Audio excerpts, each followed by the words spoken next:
I can't tell them what to eat, especially since it's been 1,000 years since it happened. Hi, my morbid friends. I'm not feeling too hot right now. Anxiety has truly put its claws into me, yes, indeed, and I can't string together a thought to save anyone's life. So I just thought that we'd do something simple and easy. And what's more simple and easy than continuing on the unusual deaths list that I started like 8 months ago? I did the antiques, and they like to be demised by pairs for some reason. Fun. Morbid and fun, that's what we do here, but anyway, today we're doing the medieval times. And without further ado, let's get straight on into that. Hope you enjoy it! Also, please like, comment and subscribe. I'm so close to getting monetized, so please watch till the end and comment down below which of these weird demises or life cancellations was your favorite. Yes, indeed. So here we are, starting with the Middle Ages. Hopefully we won't get too many weird names that I can't pronounce. The list starts with Constans II, who demised in 1668, and he was a Byzantine emperor that was assassinated with a bucket. That is a bucket, yeah. Bucket o' demise. And after that we have a Chinese poet, Li Bai, who died in November of 762. The Chinese poet of the 18th century died drunk after embracing the moon. While riding his boat along the Yangtze River, he saw the reflection of the moon in the water and tried to hug it. Aw, that's cute. Well, either way, he fell off his boat and drowned. Poetic. It was a poetic cancellation of his life subscription, so, well, he demised doing what he loved whilst embracing that beautiful moon. And then we have someone with a super duper cute name, Popiel. According to legend, after the wife of the dissolute Polish ruler poisoned his uncles to prevent them from deposing him, a horde of rats and mice swarmed out of the uncles' bodies, which had been cast into the lake Goplo.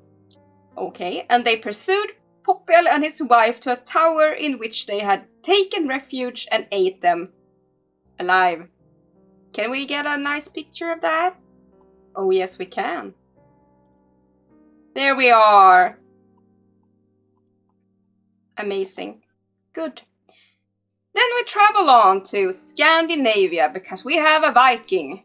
Ragnar Lodbrok in 865, the semi-legendary Viking leader whose exploits are narrated in Ragnar's saga.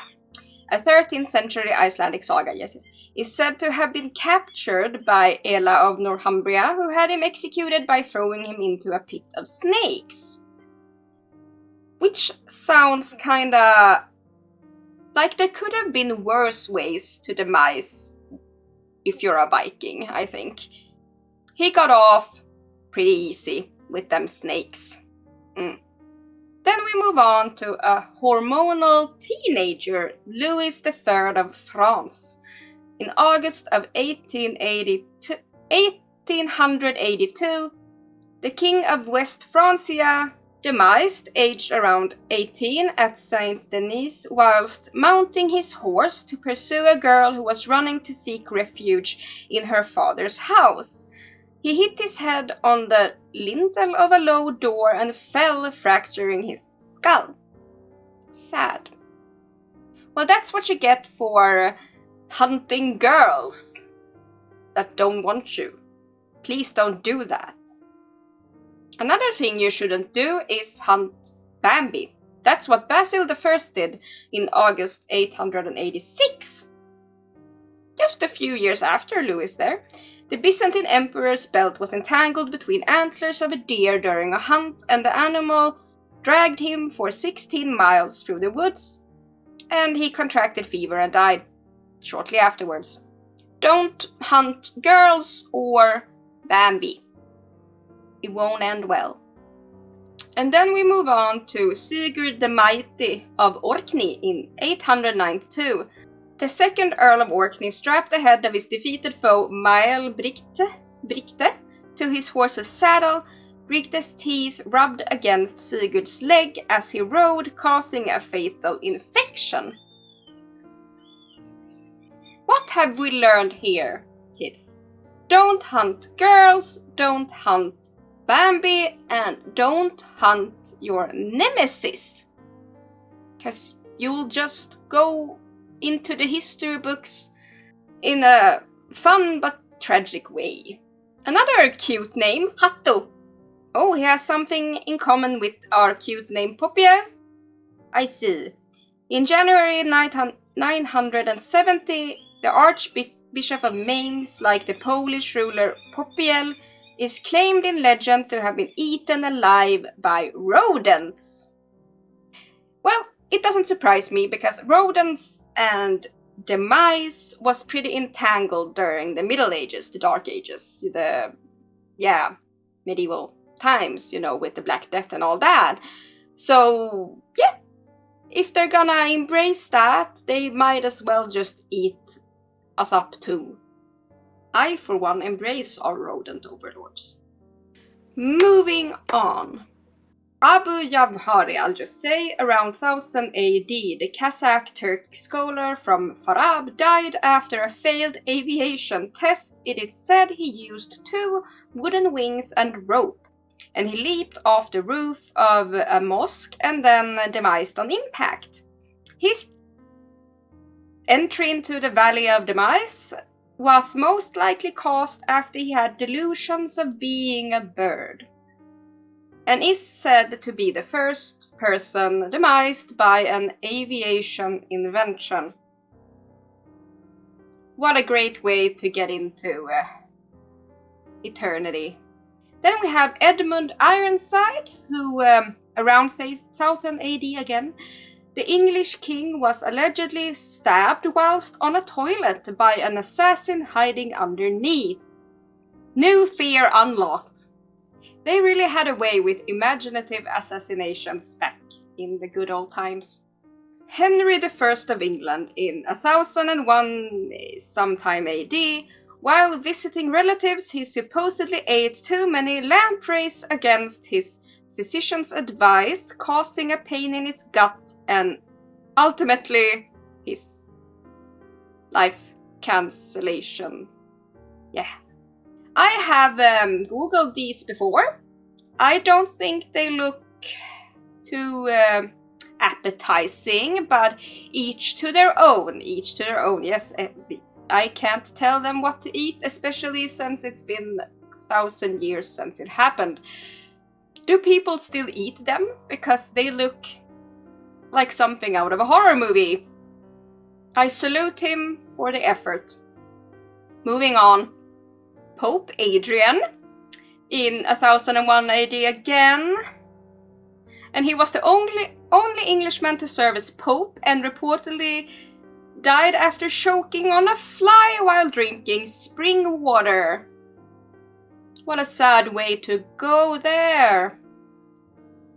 How do you do that? How do you choke on a fly? Anything's possible if you really put your mind to it. Then we have a bunch of people, and they were the victims of the Erfurt latrine disaster in 1001 again here. While Henry IV, the King of Germany, was holding an informal assembly at the Petersburg citadel, the combined weight of the assembled nobles caused the wooden second-story floor of the building to collapse. Most of the nobles fell through into the latrine cesspit below the ground floor, where about 60 of them drowned in liquid excrement. I have nothing to add to that. Moving on. Charles II of Navarre. This is a crazy one. In 1300 AD, the contemporary chronicle relates that the King of Navarre, known as Charles the Bad, suffering from illness in old age, was ordered by his physicians to be tightly sewn into a linen sheet soaked in distilled spirits, and the highly flammable sheet accidentally caught fire. Froissart considered the horrific death to be God's judgment upon the king. Medieval times was a great time for medical advancement, if you're into jauntily macabre things, because they were not really doing good things. I'm guessing like 80% of people actually succumbed to the physicians trying to help them, it feels like. Yep. And we ended all on a strong note. I can't talk today! Coffee. There we are. We end it all on a strong note, and it's a demise by laughter. We all love those. They're so cheery, and yeah. Martin of Aragon in 1400 AD? Yeah. The Aragonese king demised from a combination of indigestion and uncontrollable laughing. According to legend, Martin was suffering from indigestion caused by eating an entire goose when his favorite jester, Bora, entered the king's bedroom. When Martin asked Bora where he had been, the jester replied, "Out of the next vineyard, where I saw a young deer hanging by his tail from a tree, as if someone had so punished him for stealing figs." This joke caused the king to demise from laughter. What a sad joke to take you off the edge. Was that even funny? Everyone's entitled to their own sense of humor. Yeah. Let's end it with that. Thank you so much for watching, and giant thanks to my lovely Patreons. You're my heroes. If you want to support the channel, find links down below for my Patreon and Ko-fi if you want to leave a tip. And also I have a shop where I make some handmade crafts. So yeah, like and subscribe and comment down below. Stay amazing, stay hydrated, but most of all, stay morbid. Bye bye!